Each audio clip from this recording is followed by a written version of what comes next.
Hey guys, nak update. Ada customer beli terus 2 set TLSS Tactician full carbon fiber punya insole.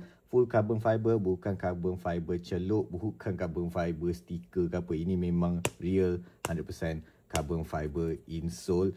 Nipis pun nipis, ringan pun ringan.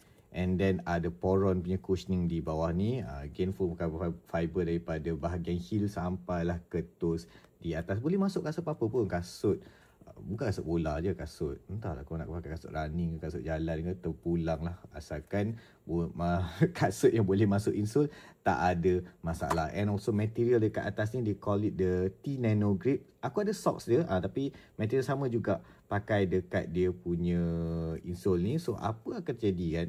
Kalau kering ni bila pegang dia rasa biasa je lah. Adalah sedikit-sedikit kasar situ. Tapi kalau kena air ataupun berpeluh ke, ada air lah senang cerita, dia memang akan jadi grippy. So dah kurang lah tak keperluan untuk pakai grip socks. Tapi nak pakai pun boleh, tak ada masalah. So berminat tak?